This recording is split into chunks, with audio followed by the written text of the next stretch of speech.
kedua setelah masa hijrah, tepatnya di wilayah Bukit Badar, 300 pasukan muslimin berhasil mengalahkan 1.000 personil pasukan kafir Quraisy.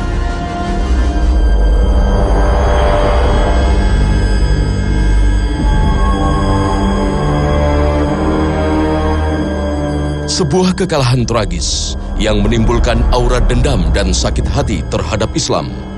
Tak terkecuali putra salah seorang pemimpin Quraisy yang tewas di Perang Badar.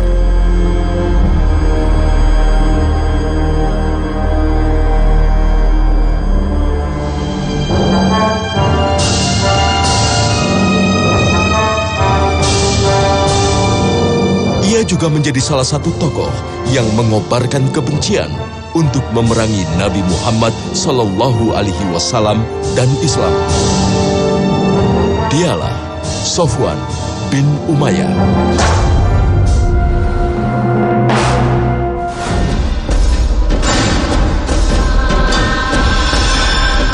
Berayahkan Umayyah bin Khalaf yang tak lain adalah pemimpin suku Jumah, salah satu klan besar dari suku-suku Quraisy. Sofwan bin Umayyah bisa dibilang merupakan keturunan keluarga terpandang di kalangan masyarakat Quraisy.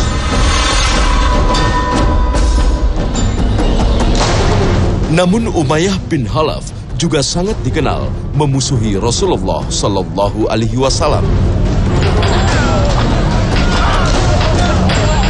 Maka Sofwan yang mewarisi kebencian ayahnya semakin berang terhadap umat Islam ketika mengetahui ayahnya terbunuh di medan Badar.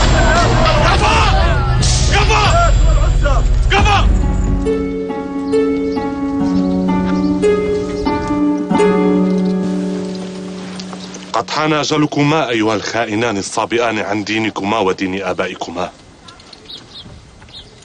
فهل تعود إلى دينك يا زيد؟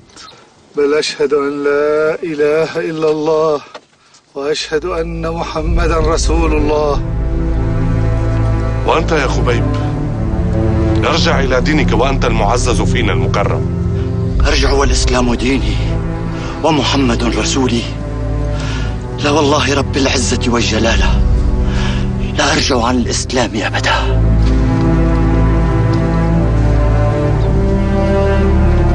إذا مت أيها الخائن الذليل.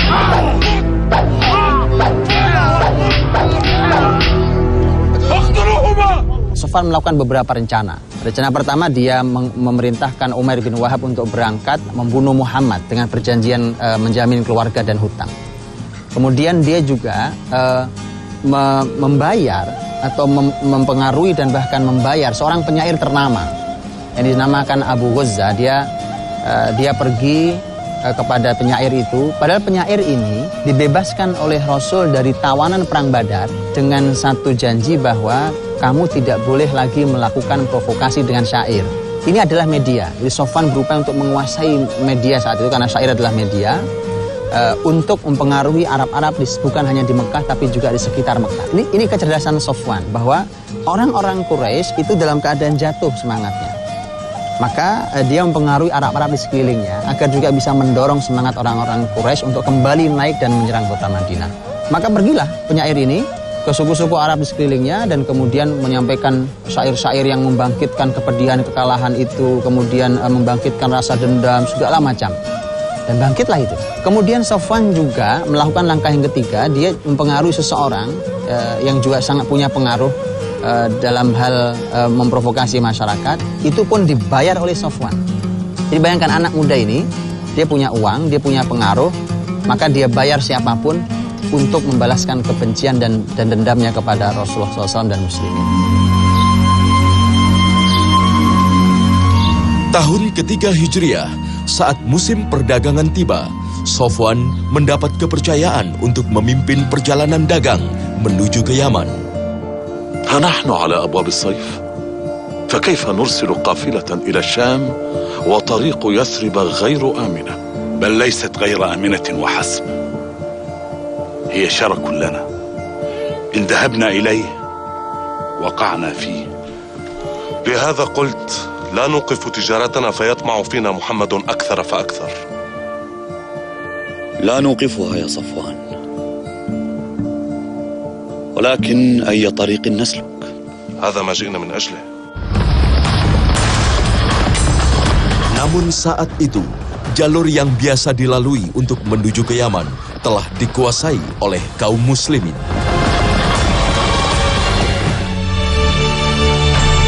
Sehingga tidak memungkinkan bagi para kafilah dagang Quraisy untuk melewati jalur tersebut.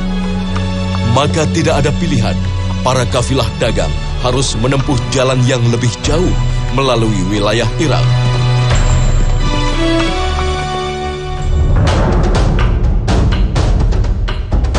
Di luar dugaan, ternyata kaum muslim di Madinah telah mengetahui rencana tersebut dan menghadang perjalanan mereka.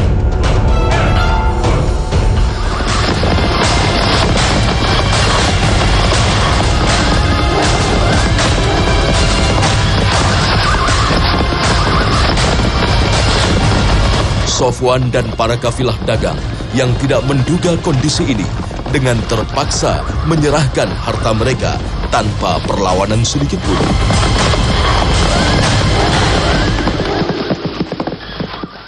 Ayah, tukutubur. Maka menjelang meletusnya perang Uhud, perang yang menjadi ajang balas dendam terhadap muslimin, Sofwan ikut bergabung dalam barisan kaum Quraisy.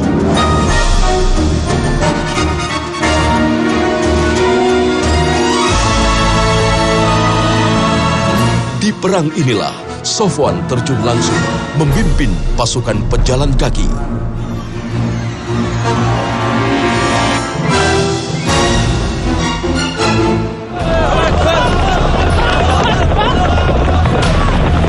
Dengan berbekal amarah yang berkobar, ia ayunkan pedangnya menembus barikade pertahanan muslimin.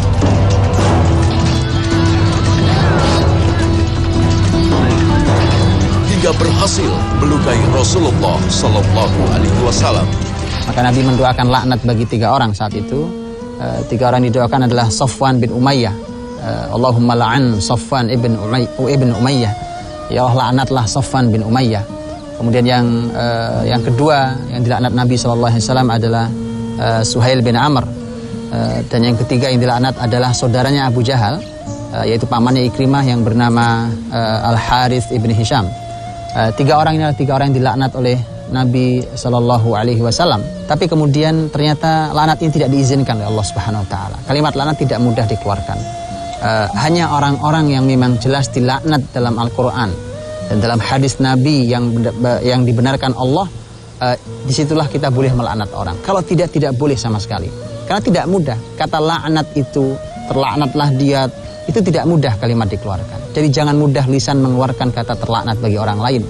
Nabi mengeluarkan kalimat laknat, mendoakan laknat bagi 3 orang. Ditegur Allah Subhanahu Wa Taala dalam surat Ali Imran ayat 128. Laisa laka minal amri syai' aw yatuba 'alaihim aw yu'adzibahum wa hum zalimun fa innahum zalimun.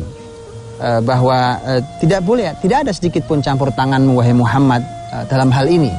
Urusan laknat, tidak ada campur tanganmu sama sekali. Dan itu bukan urusanmu, atau Allah menerima taubat mereka. Sangat mungkin Allah terima taubat mereka. Jadi jangan mengeluarkan kata laknat. Atau kemudian Allah mengazab mereka karena mereka orang yang zalim. Itu terserah Allah, bukan urusanmu. Momentum di medan Uhud ternyata tak mampu menuntaskan dendam Sofwan terhadap Rasulullah Sallallahu Alaihi Wasallam.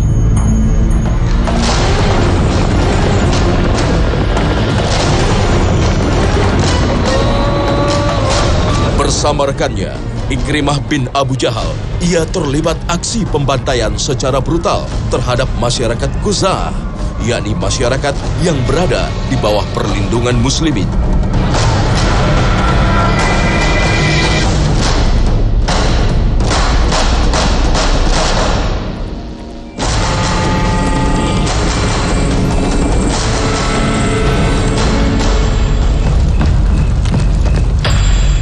Namun tindakannya ini justru dikecam oleh kaumnya sendiri karena dikhawatirkan akan membangkitkan kemarahan kaum muslimin. اللعنة يجلبان لنا المشاكل ويذهبان إلى الحنات. والحكومة إنه سخط لا تخف. ماذا فعلتما اليوم؟ وما الذي فعلناه؟ شربنا ولهونا. أنتما في غاية السعادة ولا تفكران بالعواقب الوخيمة لفعلتكما. أبا سفيان، بالعقل. أية عواقب وخيمة لغارة قامت بها بكر على خزاعة؟ وما شأن قريش بهذا؟ وما ذنبي أنا وهذا الرجل الطيب؟ ها؟ ذنبكما اسألا محمدا وقد وصلته الحقيقة.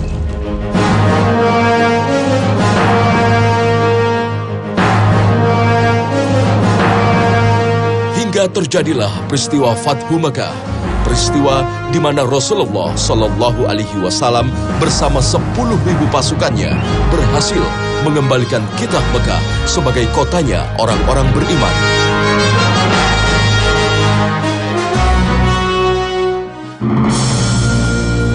Saat Muslimin berhasil menguasai Mekah, Rasulullah Shallallahu Alaihi Wasallam mengumumkan 10 nama orang kafir Quraisy yang halal untuk dibunuh. Di antaranya Sofwan bin Umayyah. Mengetahui kabar tersebut, Sofwan langsung melarikan diri meninggalkan Mekah. Namun upayanya tersebut berhasil dicegah oleh Umair bin Wahab, sahabat Sofwan yang memeluk Islam setelah ia tugaskan untuk membunuh Rasulullah Sallallahu Alaihi Wasallam. ماذا قال لك محمد يا عمير؟ ما ترغبين في سماعه يا أخي؟ حقا؟ أروي لي ماذا قلت؟ قلت له صفوان سيد في قومه قد فر هاربا من مكة وهو يطلب منك الأمان. ماذا قال؟ قال هو آمن، لن يقتله أحد ولن يلحق به أحد، بل هذه عمامته التي دخل بها إلى مكة كي يعرف القوم بها أمنه.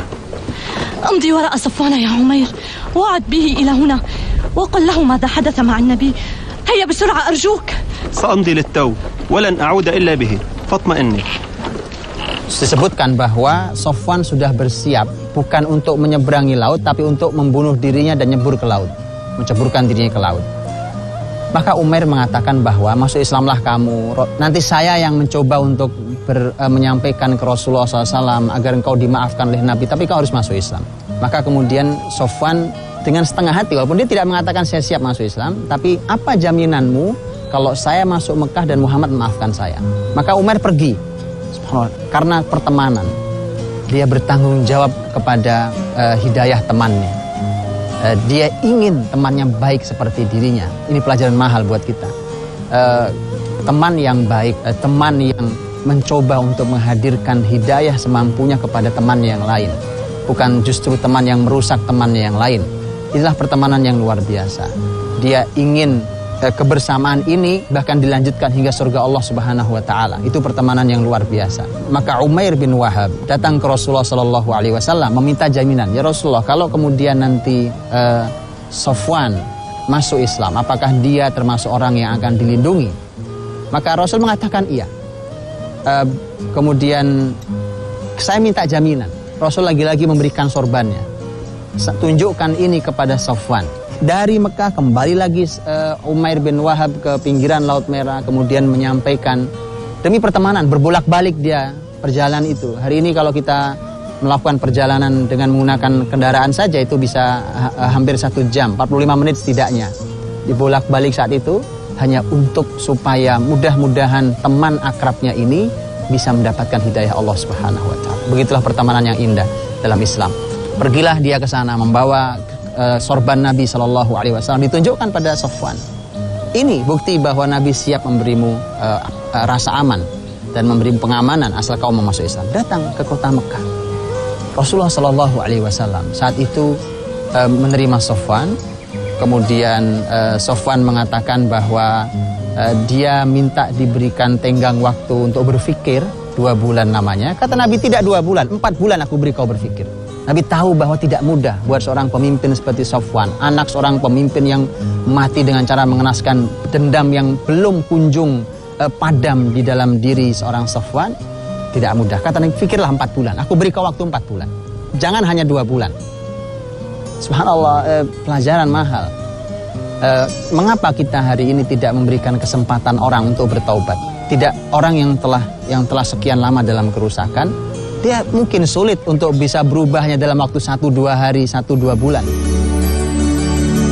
Tenggang waktu 4 bulan yang diberikan Rasulullah Shallallahu Alaihi Wasallam benar-benar dimanfaatkan Sofwan untuk berpikir.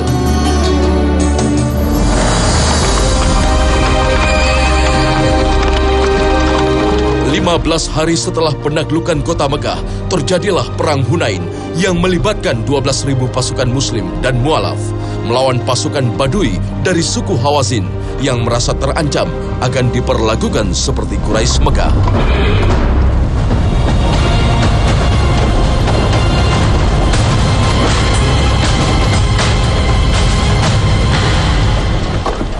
قد سمعت أن هوازن وثقيف تجمعان قبائل العرب للهجوم على مكة.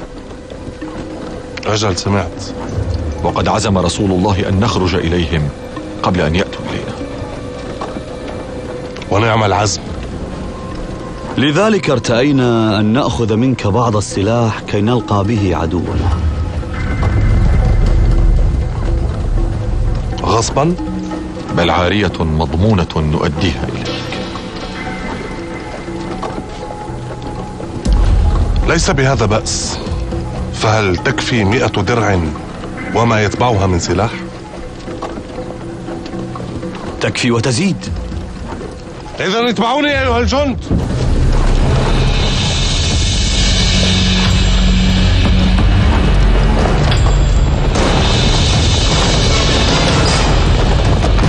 Sofwan pun ikut terlibat ke medan Hunain, tapi bukan sebagai prajurit muslimin, melainkan mengawal senjata-senjata miliknya yang dipinjamkan kepada kaum muslimin.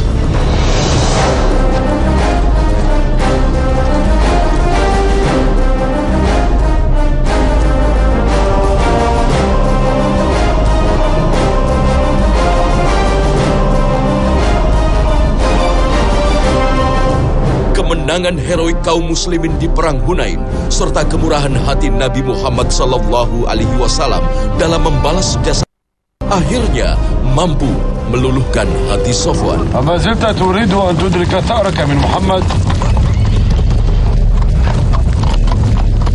وقد قلت إنها الهزيمة المنكرة، بل كنت تذهب إليه شاهرا سيفك. إذا لكانت الطامة الكبرى، ولكان رأسك ما زال يتدحرج حتى الساعة. لكأنك صرت من أتباع محمد. لعله خائف على دروعه وسلاحه. لا، لست خائفا، ولكن لما لا أصير من أتباعه؟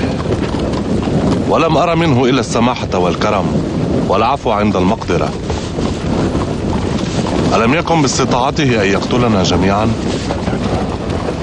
بلى ورب الكعبة. ألم يكرمك يا صخر حين قال من دخل دار أبي سفيان فهو آمن؟ بلى بلى والرحمن. ألم يكن معنا جميعا الحليم الحكيم واسع الصدر؟ بلى بلى. وها هو يظهره الله على أعدائه، بل وينصره في كل معركة حتى بعد أن ينهزم أتباعه. أليس كذلك يا صخر؟ بلى بلى. إذن Hingga akhirnya ia pun menerima Islam sebagai keyakinannya. وقد آن الأوان أن نؤمن به جميعا، فما خاب من سار وراء رسول الله. يا قوم، إني أشهد أن لا إله إلا الله، وأشهد أن محمدا رسول الله، وإني ذاهب إليه، فمن أراد منكما أن يلحق بي فليتبعني. Rasulullah Shallallahu Alaihi Wasallam membagikan ghanimah perang Hunain di Ji'ranah saat Nabi memanggil Fulan, dan itu adalah umpamanya Abu Sufyan yang juga baru masuk Islam kemudian mendapatkan sekian banyak kambing, sekian banyak onta, panggil Fulan dapat 100 onta, 100 kambing. Itu membuat Sofwan yang belum masuk Islam sangat tercengang. Tentu dia ingin sekali karena yang di benaknya adalah hanya uang, uang dan uang. Kemudian Rasulullah SAW yang sangat memahami hati Sofwan, maka didatangilah Sofwan.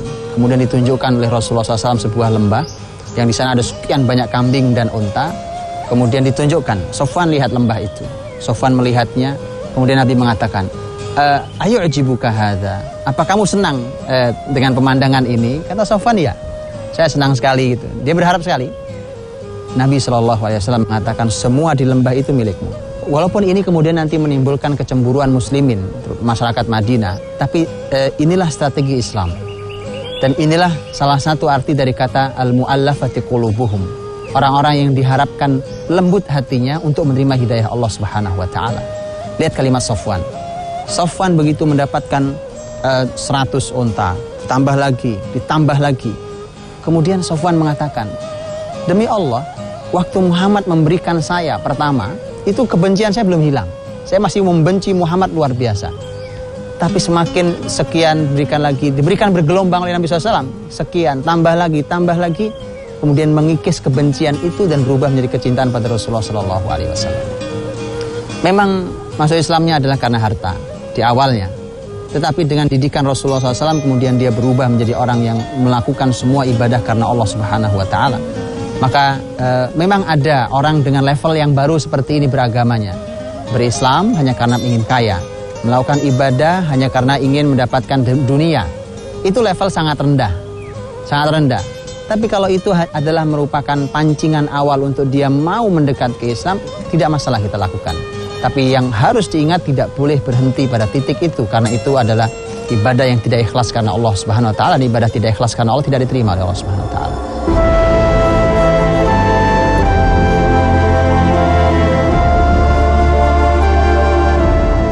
Lenyap sudah kebencian Sofwan terhadap Islam.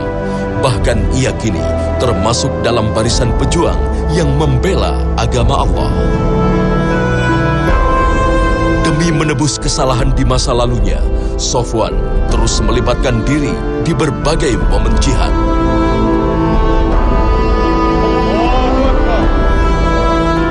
Ia menetap di Mekah, menjaga kesucian kota tersebut sambil menebarkan kebaikan. Hingga akhir hayatnya pada tahun 40 Hijriah, bertepatan dengan awal masa pemerintahan Muawiyah. Rahimahullah, Sofwan bin Umayyah.